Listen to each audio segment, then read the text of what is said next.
பிரபஞ்ச ரகசியத்தின் சூட்சமங்கள் குறித்து நம்ம தொடர்ந்து பேசிட்டு வரோம். சிலர் என்னிடம் கேட்டிருந்தாங்க, நாங்களும் முயற்சி செய்கிறோம், எங்கள் எண்ணங்களை சீர்மைப்படுத்த செழுமைப்படுத்த முயற்சிக்கிறோம். ஆனால் இந்த நெகட்டிவ் தாட்ஸ்ன்றது, அது கோபமாக இருக்கலாம், பொறாமையாக இருக்கலாம், இந்த மாதிரி ஏதோ ஒரு எரிச்சலான ஒரு விஷயம் இருக்குல்ல, அது எங்களை தொந்தரவு பண்ணிகிட்டே இருக்கு. இதிலிருந்து விடுபடுறதுக்கு ஏதாவது வழி இருக்கா அப்படின்னு நீங்கள் கேட்டிருக்கிறீங்க. உங்களுக்காக தான் அந்த காணொலி. ஒரு குருவும் சீடர்களும் ஒரு பயணம் மேற்கொள்றாங்க.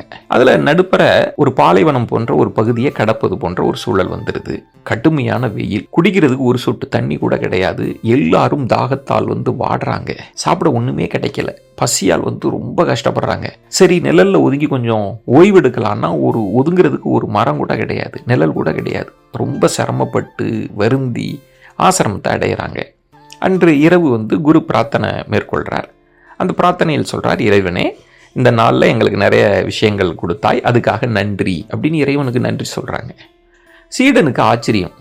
குருகிட்ட கேட்குறான், குருவே, என்ன இது, என்ன நல்ல விஷயத்தை இறைவன் கொடுத்தாரு? இன்னும் சொல்லணும்னா நமக்கு கெடுதலை தான் இறைவன் கொடுத்தாரு, ஒன்றுமே கொடுக்கல, இதுக்கு எதுக்கு நம்ம இறைவனுக்கு நன்றி சொல்லணும் அப்படின்னு கேட்குறான்.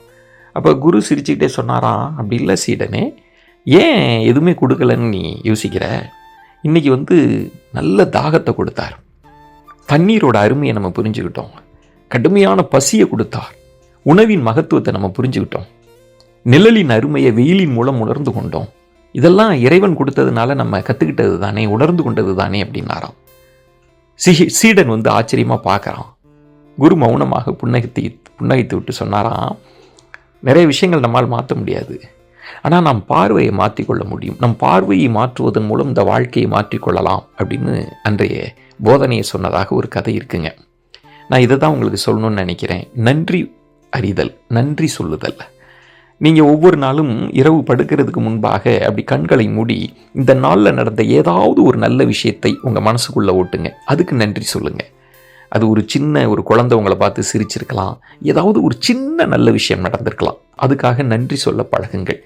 காலையில் எழுந்தவுடன் கண்களை திறந்த உடனே நன்றி சொல்லுங்கள். பிரபஞ்சத்துக்கு நன்றி சொல்லுங்கள், இயற்கைக்கு நன்றி சொல்லுங்கள், இறைவனுக்கு நன்றி சொல்லுங்கள், நம்ம அப்பா அம்மாவுக்கு நன்றி சொல்லுங்கள், சமூகத்துக்கு நன்றி சொல்லுங்கள், நம்ம உடலுக்கு நன்றி சொல்லுங்கள்.